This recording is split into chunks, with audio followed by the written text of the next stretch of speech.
This is tape 1 of 3 tapes on the New Order of Barbarians, referred to on these tapes as simply the New World System. Tapes 1 and 2 are reminiscence by Dr. Lawrence Dunegan of a speech given on March 20th, 1969 by an insider of the Order, whose names and credentials are given in the interview with Dr. Dunegan on tape 3.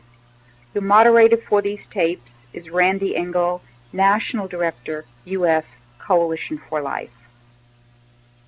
There has been much written and much said by some people who have looked at all the changes that have occurred in American society in the past 20 years or so, and who have looked then retrospectively to earlier history of the United States and indeed of the world, and come to the conclusion that there is a conspiracy of sorts which influences, indeed controls, major historical events not only in the United States but around the world. This conspiratorial interpretation of history is based on people making observations from the outside, gathering evidence, and coming to the conclusion that from the outside they see a conspiracy. Their evidence and conclusion are based on evidence gathered in retrospect, period.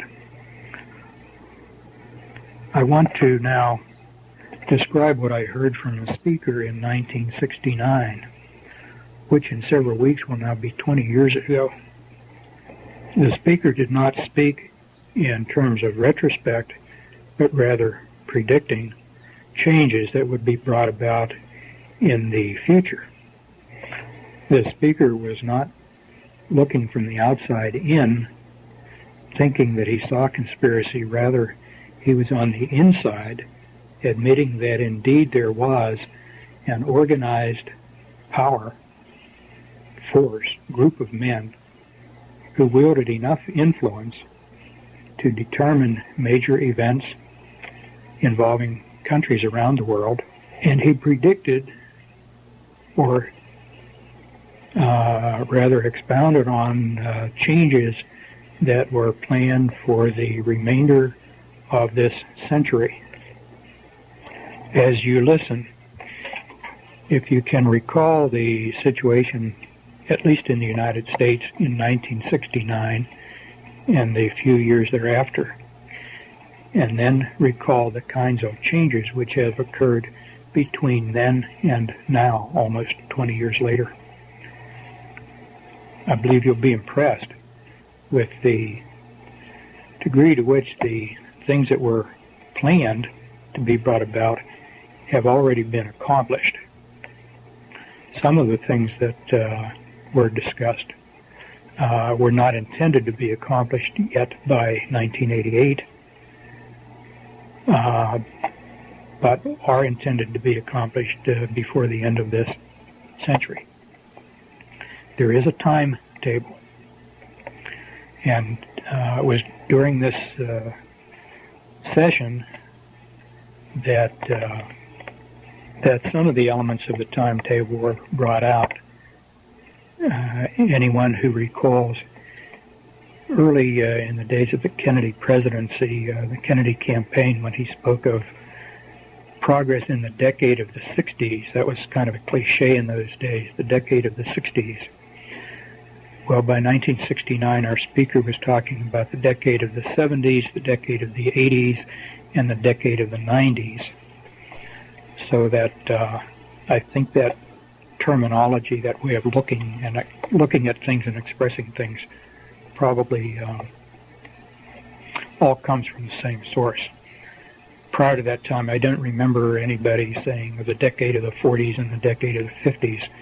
So I think this overall plan and timetable had taken important shape with more predictability to those who control it sometime in the late 50s. That's speculation on my part. In any event, the speaker said that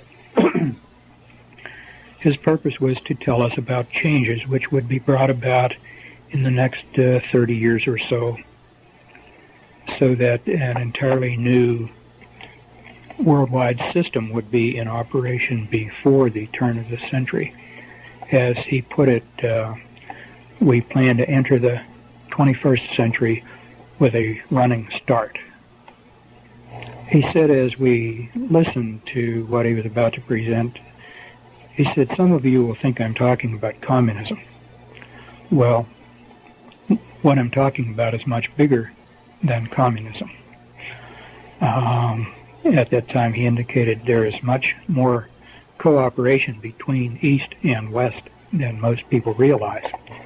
In his introductory remarks, he commented that he was free to speak at this time. He would not have been able to say what he was about to say even a few years earlier, but he was free to speak at this time because now, and I'm quoting here, everything is in place and nobody can stop us now. That's the end of that quotation. He went on to say that most people don't understand how governments operate, and even people in high positions in governments, including our own, don't really understand how and where decisions are made. He went on to say that the people who really influence decisions are names that, for the most part, would be familiar to most of us, but he would not use individuals' names or names of any specific organizations.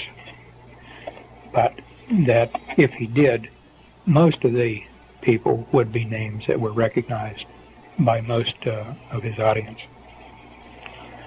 He went on to say that they were not primarily people in public office, but people of prominence who were primarily known in their private occupations or private positions. The speaker was a doctor of medicine, a former professor at a large Eastern university, and he was addressing a group of doctors of medicine, about 80 in number. His name would not be widely recognized by anybody likely to hear this, and so there's no point in giving his name. The only purpose in recording this is that it may give a perspective to those who hear it regarding the changes which have already been accomplished in the past 20 years or so, and a bit of a preview to what at least some people are planning for the remainder of this century, so that we, or they, would enter the 21st century with a flying start. Some of us may not enter that century. His purpose in telling our group about these changes that were to be brought about was to make it easier for us to adapt to these changes. Indeed, as he quite accurately said, they would be changes that would be very surprising and in some ways difficult for people to accept, and he hoped that we, as sort of his friends, would make the adaptation more easily if we knew somewhat beforehand what to expect. Somewhere in the introductory remarks, he insisted that nobody have a tape recorder and that nobody take notes, which for a professor was a very remarkable kind of thing to expect from an audience.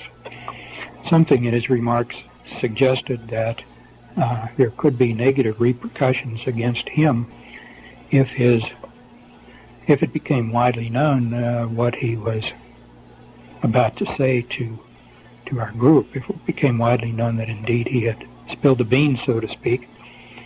When I first heard that, I thought maybe that was sort of an ego trip, somebody enhancing his own importance. But as the revelations unfolded, I began to understand why he might have had some concern about not having it widely known what was said, although this was a fairly public forum where he was speaking. Remarks were delivered, but nonetheless he asked that no notes be taken, no tape recorder be used, suggesting there might be some personal danger to himself if these revelations were widely publicized. Again, as the remarks began to unfold and some of the rather outrageous things that were said at that time, they certainly seemed outrageous, I made it a point to try to remember as much of what he said as I could, and during the subsequent weeks and months and years to connect my recollections to simple events around me, both to aid my memory for the future in case I wanted to do what I'm doing now, record this, and also to try to maintain a perspective on what would be developing if indeed it followed the predicted pattern, which it has. At this point, so that I don't forget to include it later, I'll just include some statements that were made from time to time throughout the presentation, just having a general bearing on the whole presentation. One of the statements was having to do with change. People get used, the statement was, people will have to get used to the idea of change. So used to change that they'll be expecting change. Nothing will be permanent. This often came out in the context of a society of where people seem to have no roots or moorings, but would be passively willing to accept change simply because that was all they had ever known. This was sort of in contrast to generations of people up until this time, where certain things you expect to be and remain in place as reference points for your life. So change was to be brought about, change was to be anticipated and expected and accepted, no questions asked. Another comment that was made from time to time during the presentation was, people are too trusting. People don't ask the right questions. Sometimes being too trusting was equated with being too dumb. But sometimes when he would say that and say people don't ask the right questions, it was almost with a sense of regret, as if he were uneasy with what he was a part of and wished that people would challenge it and maybe not be so trusting. Another comment that was repeated from time to time, this particularly in relation to changing laws and customs and specific changes. He said everything has two purposes. One is the ostensible purpose, which will make it acceptable to people. And second is the real purpose, which would further the goals of establishing the new system and having it. Frequently he would say, there's no other way. There's just no other way. This seemed to come as sort of an apology, particularly when at the conclusion of describing some particularly offensive changes, for example, the promotion of drug addiction, which we'll get into shortly. He was very active with population control groups, the population control movement, and population control was really the entry point into specifics following the introduction. He said the population is growing too fast. Numbers of people living at any one time on the planet must be limited, or we will run out of space to live. We will outgrow our food supply, and we will overpollute the world with our waste. People won't be allowed to have babies just because they want to or because they are careless. Most families would be limited to 2. Some people would be allowed only 1, and the outstanding person or persons might be selected and allowed to have 3. But most people would allow to have only 2 babies. That's because the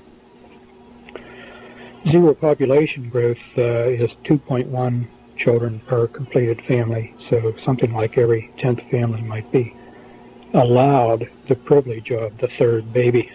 To me, up to this point, the word population control primarily connoted limiting the number of babies to be born. But this remark about what people would be allowed and then what followed made it quite clear that when you hear population control, that means more than just controlling births. It means control of every endeavor of the entire world population. A much broader meaning to that term than I had ever attached to it before hearing this. As you listen and reflect back on some of the things you hear, you will begin to recognize how one aspect dovetails with other aspects in terms of controlling human endeavors. Well, from population control, a natural next step then was sex. He said sex must be separated from reproduction. Sex is too pleasurable and the urges are too strong to expect people to give it up. Chemicals in food and in the water supply to reduce the sex drive are not practical. The strategy then would be not to diminish sex activity, but to increase sex activity, but in such a way that people won't be having babies. And the first consideration then here was contraception. Contraception would be very strongly encouraged, and it would be connected so closely in people's minds with sex that they would automatically think contraception when they were thinking or preparing for sex. And contraceptives would be made universally available. Nobody wanting contraception would be find that they were unavailable. Contraceptives would be displayed much more prominently in drugstores and right up with the cigarettes and the chewing gum out in the open rather than hidden under the counter where people would have to ask for them and maybe be embarrassed. This kind of openness was a way of suggesting that contraceptives are just as much a part of life as any other item sold in the store. And contraceptives would be advertised. And contraceptives would be dispensed in the schools in association with sex education. The sex education was to get kids interested early, making the connection between sex and the need for contraception early in their lives, even before they became very active. At this point, I was recalling some of my teachers, particularly in high school, and found it totally unbelievable to think of them agreeing to, much less participating in distributing contraceptives to students. But that only reflected my lack of understanding of how these people operate.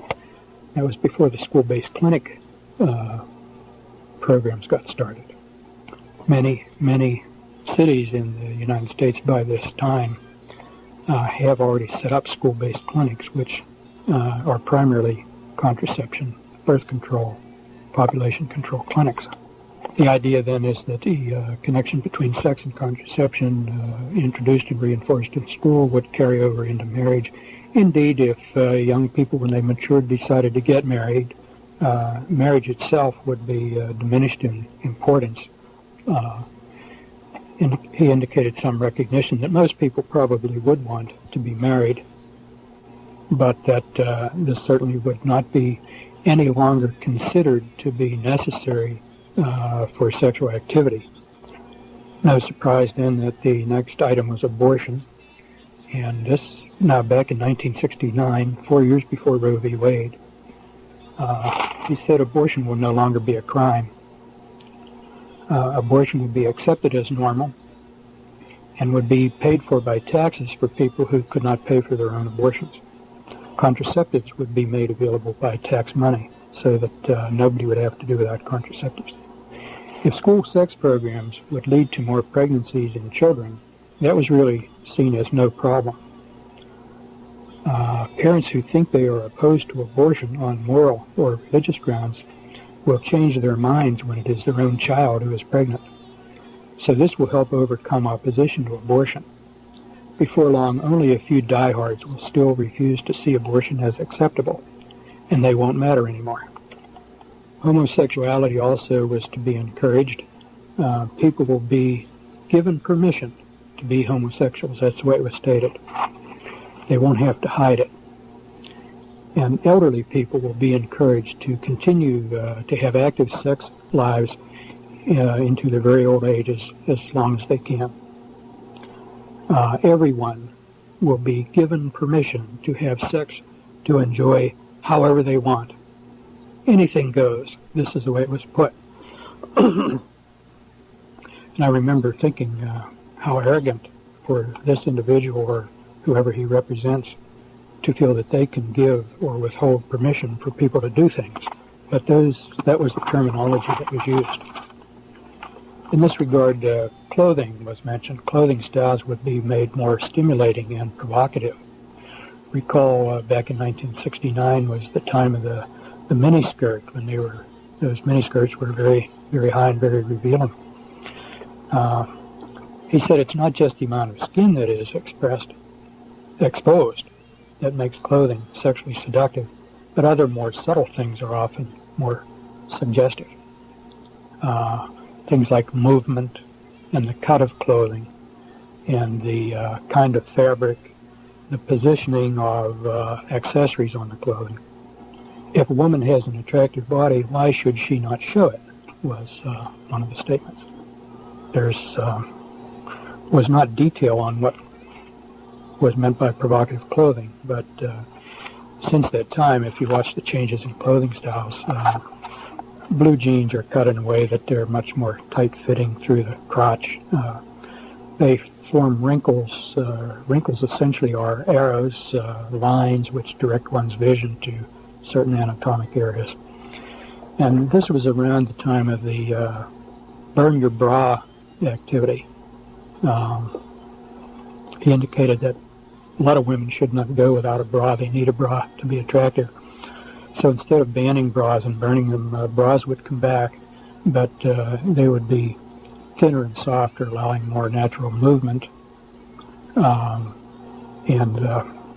It was not specifically stated, but certainly a very thin bra is much more revealing of the nipple and what else is underneath than heavier bras that were in style up to that time.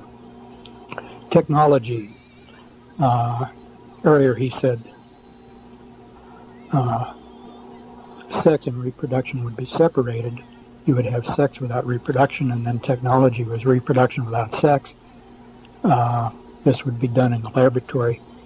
Indicated already much research was underway about making babies in the laboratory. There was some elaboration on that, but I don't remember the details, how much of that technology has come to my attention since that time. I don't remember in a way that I can distinguish what was said from what I subsequently have just learned as general medical information. Families would be limited in size. We already alluded to not being allowed more than 2 children. Divorce would be made easier and more prevalent. Most people who marry will marry more than once. More people will not marry. Unmarried people would stay in hotels and even live together. That would be very common. Nobody would even ask questions about it. It would be widely accepted as no different from married people being together. More women will work outside the home. More men will be transferred to other cities in their jobs. More men would travel into work. Therefore, it would be harder for families to stay together. This would tend to make the marriage relationship less stable,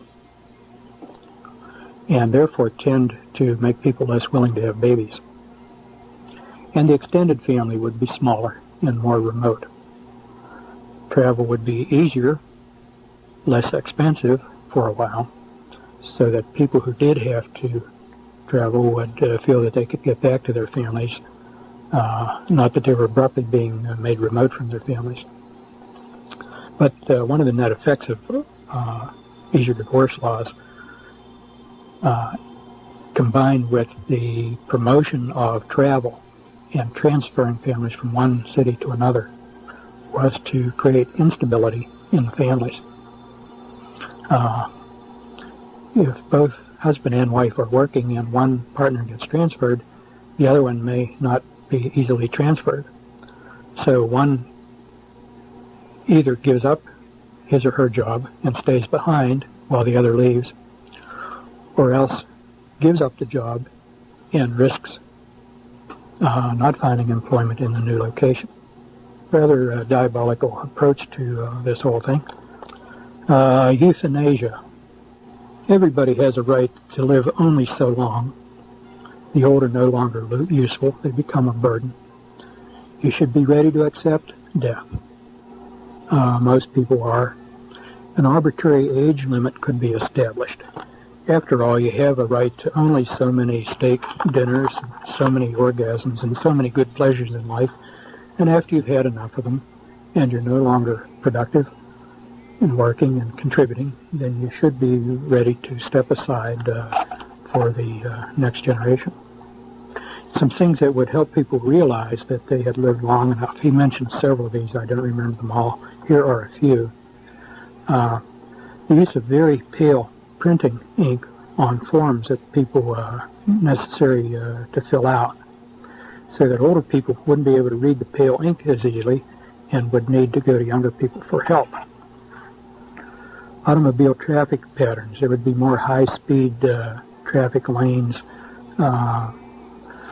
traffic patterns that older people with their slower reflexes would have trouble dealing with, and thus tend to lose some of their independence.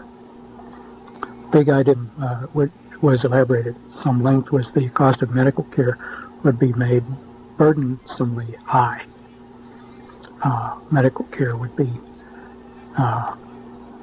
connected very closely with one's work, but also would be made very, very high in cost, so that it would simply be unavailable to people beyond a certain time. And unless they had a remarkably rich supporting family, they would just have to do without care. And the idea was that if everybody sees enough what a burden it is on the young to try to maintain the old people,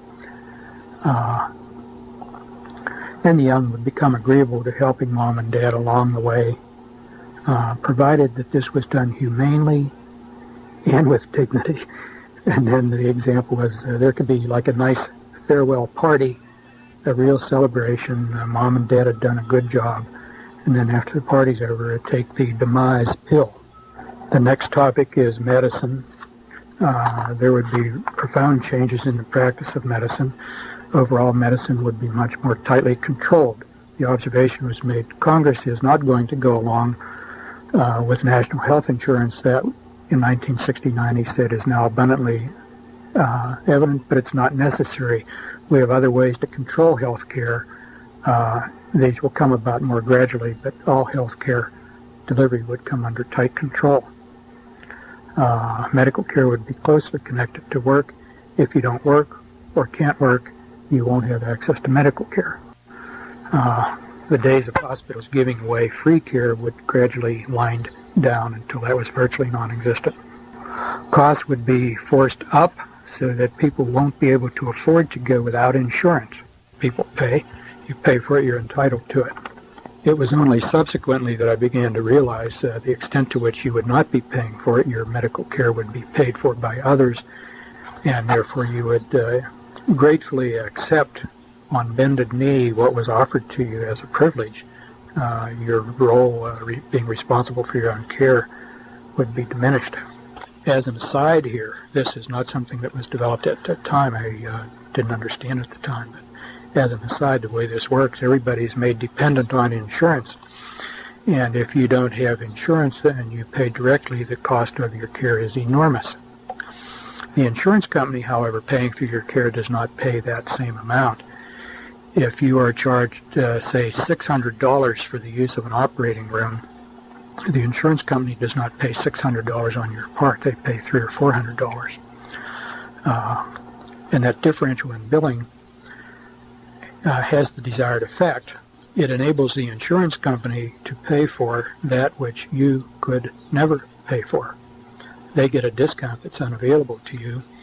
When you see your bill, you're grateful that the insurance company can do that, and in this way you are dependent and virtually required to have insurance. The whole billing is fraudulent. Anyhow, continuing on now, access to hospitals would be tightly controlled. Identification will be needed to get into the building. Security in and around hospitals would be established and gradually increased so that nobody without identification could get in or move around inside the building. Theft of hospital equipment, things like typewriters and microscopes and so forth, would be allowed, and exaggerated reports of it would be exaggerated, so that this would be the excuse needed to establish the need for strict security until people got used to it. And anybody moving about in a hospital would be required to wear an identification badge with a photograph and telling why he was there, employee or lab technician or visitor or whatever. And this is to be brought in gradually, getting everybody used to the idea of identifying themselves until it was just accepted. This need for ID to move about would start in small ways, hospitals, some businesses, but gradually expand to include everybody in all places. It was observed that hospitals can be used to confine people for the treatment of criminals. This did not mean necessarily medical treatment. At that time, I did not know the word psycho prison, as in the Soviet Union, but without trying to recall all the details, basically he was describing the use of hospitals both for treating the sick and for confinement of criminals for reasons other than the medical well-being of the criminal. Definition of criminal was not given. The image of the doctor would change. No longer would he be seen as an individual professional in service to individual patients, but the doctor would be gradually recognized as a highly skilled technician,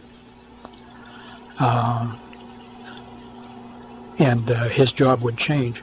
The job is to include things like executions by lethal injection. The image of the doctor as being a powerful, independent person would have to be changed.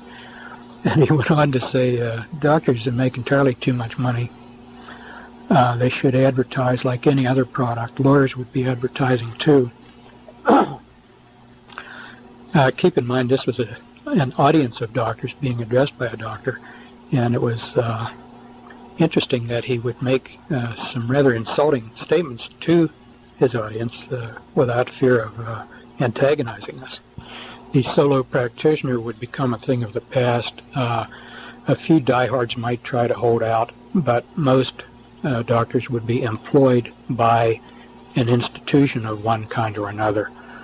Group practice would be encouraged, corporations would be encouraged, and then once the corporate image of medical care, as this gradually became more and more acceptable, doctors would more and more become employees rather than independent contractors.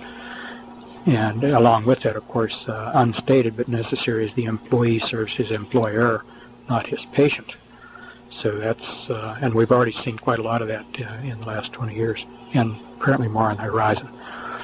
The term HMO was not used at that time, but as you look at HMOs, you see this is the way that medical care is being taken over since the national health insurance approach did not get through the Congress. A few diehard doctors may try to make a go of it, remaining in solo practice, remaining independent, which parenthetically is me. But they would suffer great loss of income. They'd be able to scrape by maybe, but never really live comfortably as those who were willing to become employees of the system. Ultimately, there would be no room at all for the solo practitioner after the system is entrenched. Next heading to talk about is health and disease. He said there would be new diseases to appear, which had not ever been seen before, would be very difficult to diagnose and be untreatable, at least for a long time. No elaboration was made on this, but I remember not long after hearing this presentation, when I had a puzzling diagnosis to make, I would be wondering, is this what he was talking about? Is this a case of what he was talking about? Some years later, as AIDS ultimately developed, I think AIDS was at least one example of what he was talking about. I now think that AIDS probably is a manufactured disease. Cancer.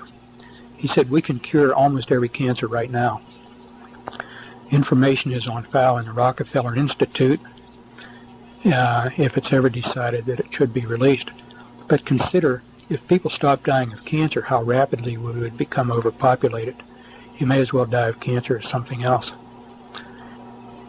Efforts at cancer treatment would be geared more toward comfort than toward cure. There was some statement that ultimately the cancer cures which were being hidden in the Rockefeller Institute would come to light because independent researchers might bring them out despite these efforts to suppress them.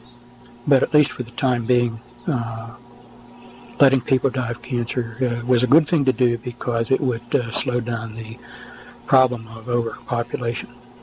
Another very interesting thing was heart attacks. He said, there is now a way to simulate a real heart attack. It can be used as a means of assassination. Only a very skilled pathologist who knew exactly what to look for at an autopsy could distinguish this from the real thing. I thought that was a very surprising and shocking thing to hear from this particular man at that particular time. This and the business of the cancer cure really still stand out sharply in my memory because they were so shocking and at that time seemed to me out of character. He then went on to talk about nutrition and exercise, sort of in the same framework. People would have to eat right and exercise right to live as long as before. Most won't. This in the connection of nutrition, there was no specific statement that I can recall as to particular nutrients that would be either inadequate or in excess. In retrospect, I tend to think he meant high salt diets and high fat diets would predispose toward high blood pressure and premature arteriosclerotic heart disease, and that if people were too dumb or too lazy to exercise as they should, then their circulating fats would go up and predispose to disease. And he said something about diet information about proper diet would be widely available, but most people, particularly stupid people who had no right to continue living anyway, they would ignore the advice and just go on and eat what was convenient and tasted good. There were some other unpleasant things said about food. I just can't recall what they were, but I do remember of having reflections about wanting to plant a garden in the backyard to get around whatever these contaminated foods would be. I regret I don't remember the details, the rest of this about nutrition and hazardous nutrition. With regard to exercise, he went on to say that more people would be exercising more, especially running, because everybody can run. You don't need any special equipment or place. You can run wherever you are. As he put it, people will be running all over the place. And in this vein, he pointed out how supply produces demand, and this was in reference to athletic clothing and equipment, as this would be made more widely available and glamorized, particularly as regards running shoes. This would stimulate people to develop an interest in running, and as part of a whole sort of public propaganda campaign, people would be encouraged then to buy the attractive sports equipment and to get into exercise. Again, Well, in connection with nutrition, he also mentioned that public eating places would rapidly increase, that this had a connection with the family, too. As more and more people ate out, eating at home would become less important. People would be less dependent on their kitchens at home. And then this also connected to convenience foods being made widely available. Things like you could pop into the microwave. Whole meals would be available prefixed. And of course we've now seen this in some pretty good ones. But this whole different approach to eating out and to previously prepared meals being eaten in the home was predicted at the time to be brought about convenience foods. And the convenience foods, though, would be part of the hazard. Anybody who was lazy enough to want the convenience foods rather than fixing his own also better be energetic enough to exercise, because if he was too lazy to exercise and too lazy to fix his own food, then he didn't deserve to live very long. This was all presented as sort of a moral judgment about people and what they should do with their energies. People who are smart, who would learn about nutrition, and who are disciplined enough to eat right and exercise right are better people and are the kind you want to live longer. Somewhere along in here there was also something about accelerating the onset of puberty, and this was said in connection with health, and later in connection with education, and connected to accelerating the process of evolutionary change. There was a statement that we think we can push evolution faster and in the direction we want it to go. I remember this only as a general statement. I don't recall if any details were given beyond that. Another area of discussion was religion. This is an avowed atheist speaking. And he said, religion is not necessarily bad. A lot of people seem to need religion with its mysteries and rituals, so they will have religion. But the major religions of today have to be changed because they are not compatible with the changes to come. The old religions will have to go, especially Christianity. Once the Roman Catholic Church is brought down, the rest of Christianity will follow easily. Then a new religion can be accepted for use all over the world. It will incorporate something from all of the old ones to make it more easy for people to accept it and feel at home in it. Most people won't be too concerned with religion. They will realize that they don't need it. In order to do this, the Bible will be changed. It will be rewritten to fit the new religion. Gradually, key words will be replaced with new words having various shades of meaning. Then the meaning attached to the new word can be close to the old word, and as time goes on, other shades of meaning of that word can be emphasized, and then gradually that word replaced with another word.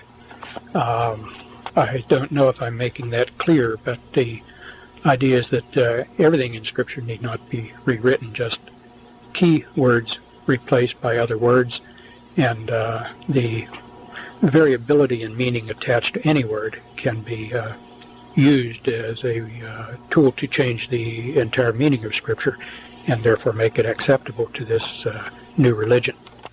Most people won't know the difference, and this was another one of the times where he said the few who do notice the difference won't be enough to matter. Then followed one of the most surprising statements of the whole presentation. He said, some of you probably think the churches won't stand for this.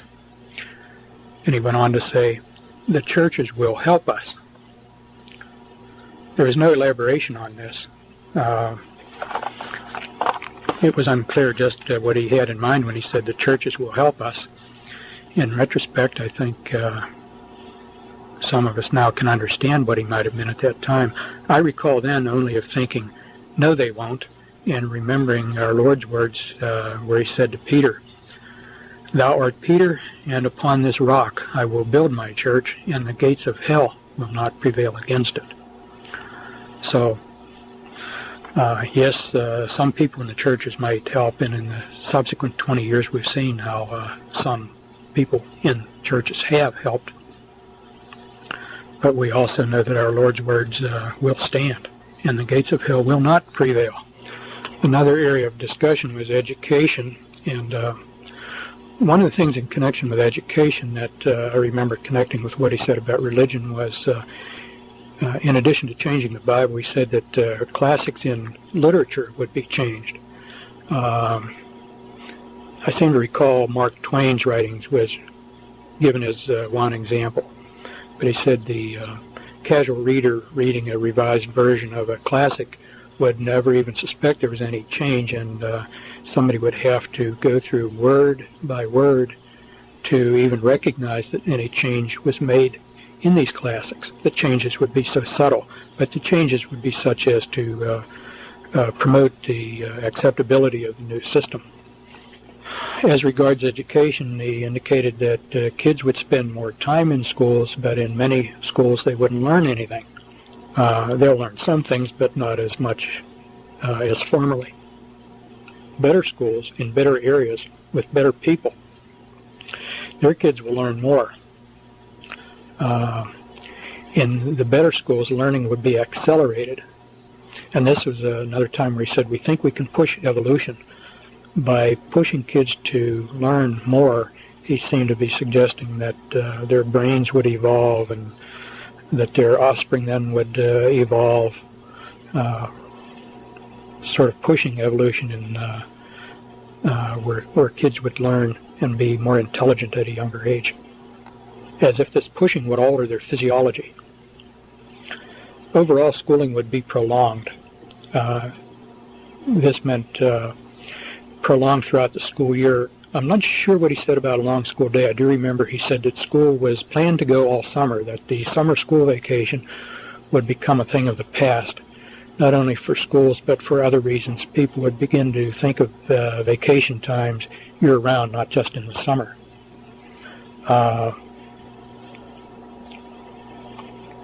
For most people, it would take longer to complete their education. To get what originally had been in a bachelor's program would now require advanced degrees and more schooling. So that a lot of school time would be just wasted time. Good schools would become more competitive. I inferred when he said that he was including all schools, elementary up through college, but I don't recall whether he said that. Students would have to decide at a younger age what they would want to study and get onto their track early if they would qualify. It would be harder to change to another field of study once you got started. Studies would be concentrated in much greater depth, but narrowed. You wouldn't have access to material in other fields outside your own area of study without approval. This seemed to be more where he talked about limited access to other fields. I seem to recall that as being more at the college level, high school and college level perhaps. People would be very specialized in their own area of expertise, but they won't be able to get a broad education and won't be able to understand what is going on overall. He was already talking about computers in education, and at that time he said anybody who wanted computer access or access to books that were not directly related to their field of study would have to have a very good reason for so doing, otherwise access would be denied. Another angle was that the schools would become more important in people's overall life. Kids, in addition to their academics, would have to get into school activities unless they wanted to feel completely out of it.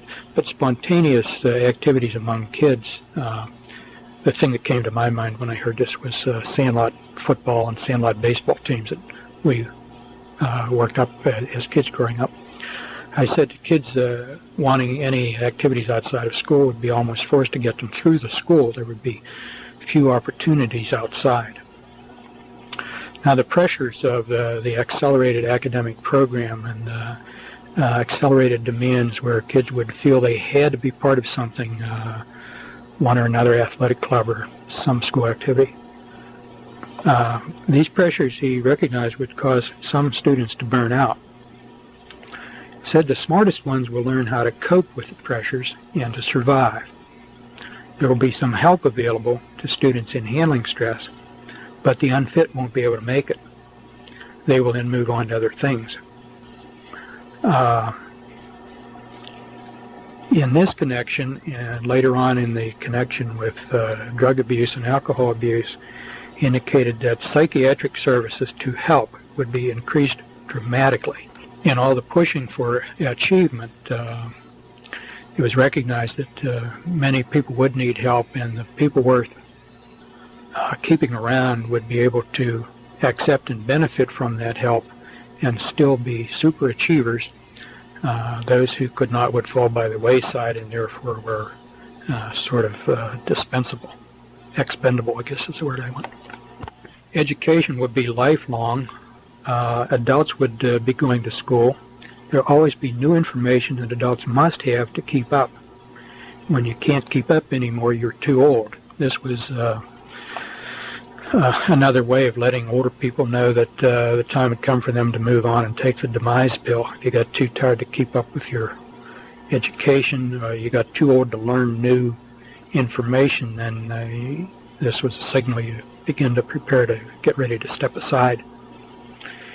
In addition to revising the classics, which I alluded to a while ago with revising the Bible, he said some books would just disappear from libraries.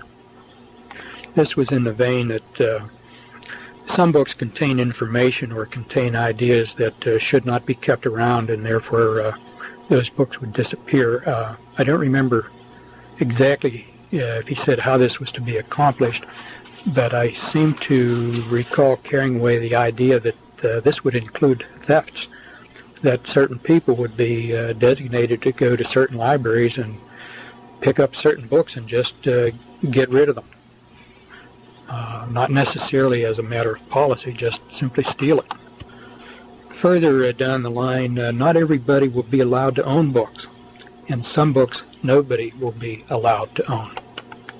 Another area of discussion was laws that would be changed. At that time, a lot of states had blue laws about Sunday sales and certain Sunday activities. They said the blue laws would all be repealed. Gambling laws would be repealed or relaxed so that gambling would be increased. Indicated then that governments would get into gambling. We've had a lot of state lotteries pop up around the country since then, and at the time we were already being told that would be the case.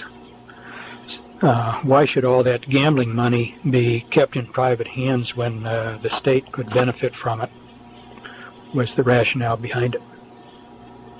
But people should be able to gamble if they want to, so it would become a civil activity rather than a private or illegal activity. Bankruptcy laws would be changed. I don't remember the details, but just that they would be, and I know subsequent to that time they have been. Antitrust laws would be changed or be interpreted differently, or both. In connection with the changing antitrust laws, there was some statement that, in a sense, competition would be increased. But this would be increased competition within otherwise controlled circumstances. So it's not a free competition. I recall of having the impression that it was like competition, but within members of a club. There would be nobody outside the club who would be able to compete.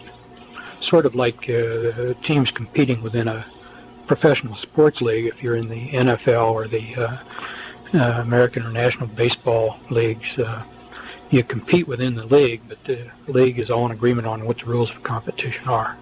Not a really free competition. Drug use would be increased, alcohol abuse would be increased, and law enforcement efforts against drugs would be increased. On first hearing that, it sounded like a contradiction. Why increase drug abuse and simultaneously increase law enforcement against drug abuse?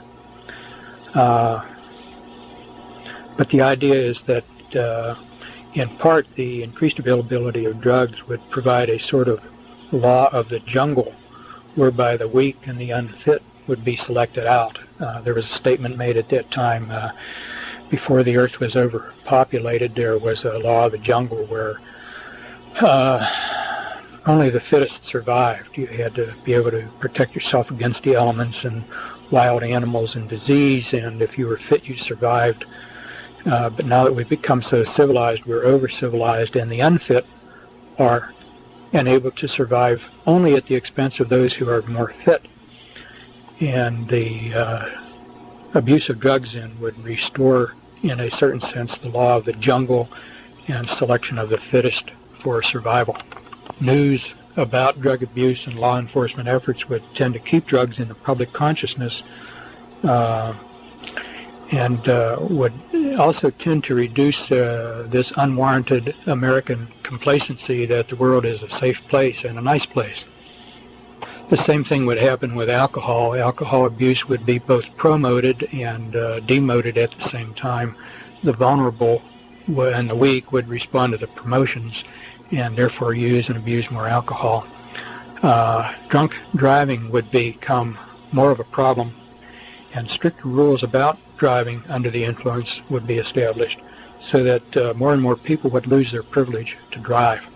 This also had connection with something we'll get to later about overall restrictions on travel. Not everybody should be free to travel the way they do now in the United States. People don't have a need to travel that way. It's a privilege, was kind of the high-handed way it was put. Again, much more in the way of psychological services would be made available to help those who got hooked on drugs and alcohol. The idea being that in order to promote this, drug and alcohol abuse to screen out some of the unfit, people who otherwise are pretty good also would be subject to getting hooked. And if they were really worth their salt, they would have enough sense to seek psychological counseling and to benefit from it. So this was presented as sort of a redeeming value on the part of the planners. It was as if he were saying, you think we're bad in promoting these evil things, but look how nice we are. We're also providing a way out. More jails would be needed. Hospitals could serve as jails. Some new hospital construction would be designed so as to make them adaptable to jail-like use.